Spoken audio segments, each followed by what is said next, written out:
Hello बच्चों, let's see the question and the question says that if f of x is equal to mod of log base 10x then at x equal to 1 इनमें से कौन से options correct होंगे? Option A is f of x is continuous and right hand derivative at x equal to 1 is equal to log base 10e. Option B is f of x is continuous and f dash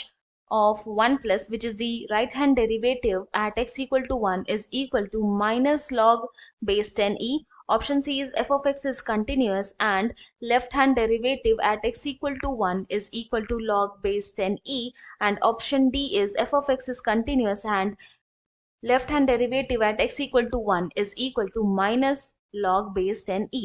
तो हम लोग क्या करेंगे, यहाँ पे सबसे पहले हमारा की कॉन्सेप्ट लिख लेंगे जो हम लोग यहाँ यूज करने वाले हैं. तो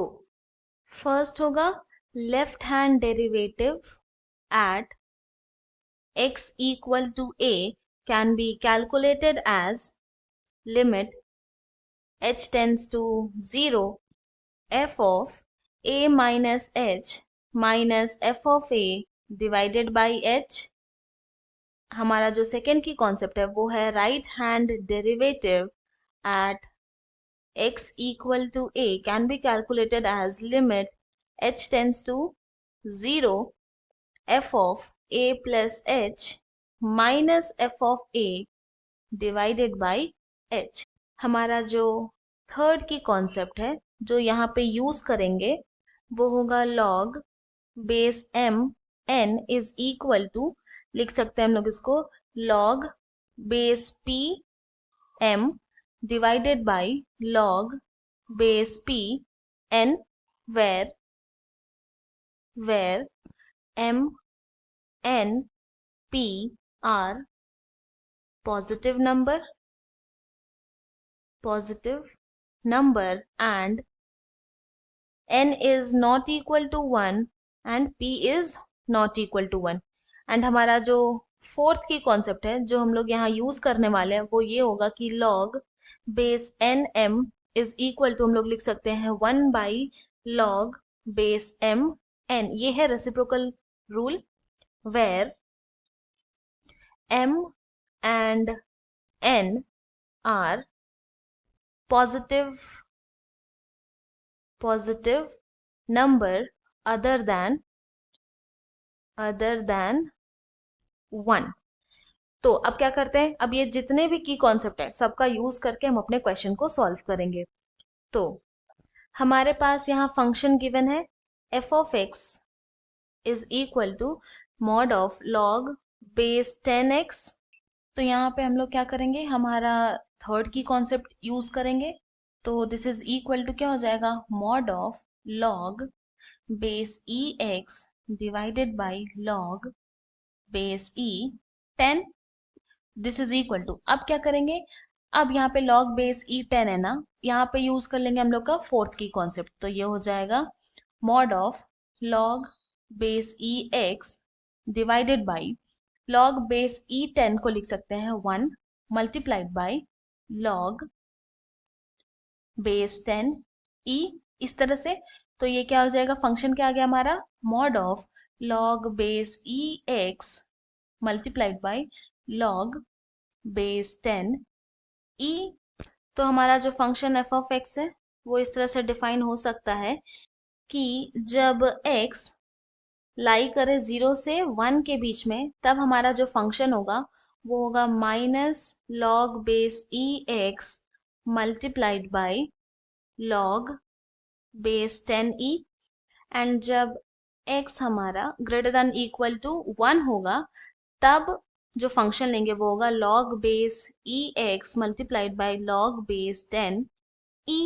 नाउ अब नेक्स्ट हम लोग फाइंड आउट करेंगे right hand derivative at x equal to 1 यानी कि f डैश ऑफ 1 प्लस. तो this is equal to limit h tends to 0 f of 1 plus h minus f of 1 divided by h. तो this is equal to limit h tends to 0 f of 1 plus h. यहाँ पे वो function लेंगे जब x जो है वो greater than 1 होगा. तो ये वाला फंक्शन लेते हैं एंड यहाँ पे x के प्लेस में 1 प्लस h पुट कर देंगे. तो ये हो जाएगा log base e 1 plus h multiplied by log base 10 E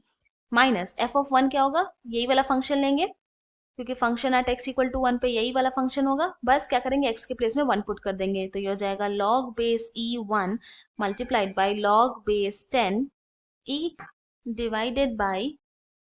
H. Now हम लोग देख रहे हैं न्यूमरेटर में log बेस 10 ई दोनों ही टर्म में है, तो उसको कॉमन ले सकते हैं, तो this is equal to limit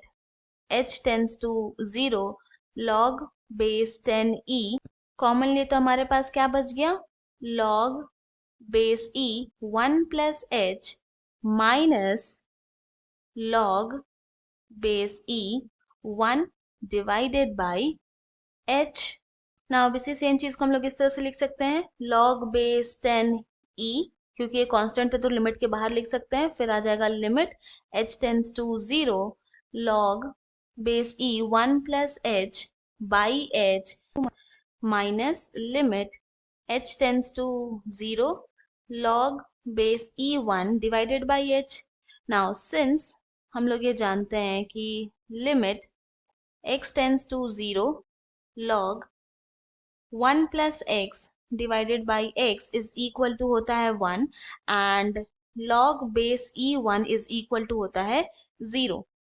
तो इन दोनों फॉर्मूला का यूज करेंगे तो दिस इज इक्वल टू हो जाएगा log base 10 e multiplied by ये हो जाएगा 1 माइनस 0, तो दिस इज इक्वल टू आ गया log base 10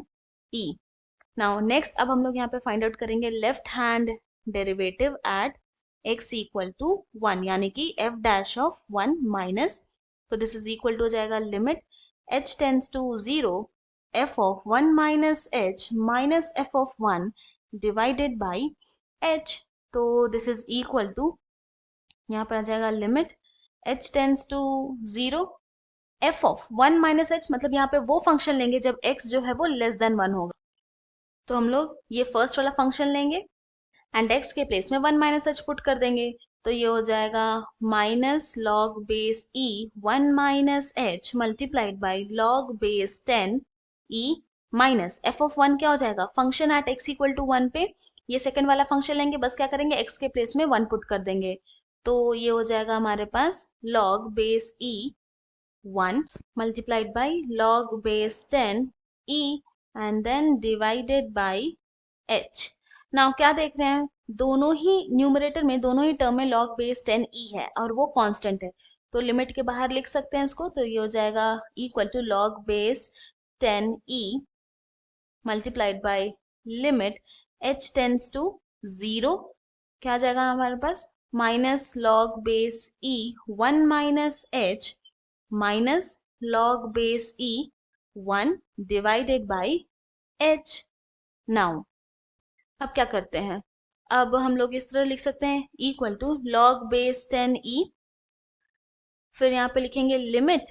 h tends to 0 ये हो जाएगा log base e 1 minus h divided by minus h लिख सकते हैं, फिर minus limit h tends to 0 log base e 1, तो ये हो जाएगा equal to log base 10 e multiplied by, यहाँ पे हम लोग ये वही वाला फॉर्मूला यूज करेंगे, ये दोनों फॉर्मूला, तो ये हो जाएगा 1 माइनस 0, तो दिस इज इक्वल टू क्या आ गया log बेस 10 e। तो हमने left hand derivative and right hand derivative find out कर लिया है, तो हेंस हम लोग ये बोल सकते हैं कि f डैश ऑफ 1 माइनस यानी कि left hand derivative at x equal to 1 is equal to आया log base 10 e and right hand derivative f dash of 1 plus is equal to आया log base 10 e। नाउ क्योंकि सारे option में given है कि function जो है वो कंटिन्यूअस है, इसलिए कंटिन्यूटी चेक नहीं किए हैं, एंड हमारा जो फाइनल आंसर था उसके साथ अगर हम लोग ऑप्शन को मैच करें तो यहाँ ऑप्शन ए आएगा करेक्ट एंड ऑप्शन सी आएगा correct. I hope you have understood it well, thank you and best of luck.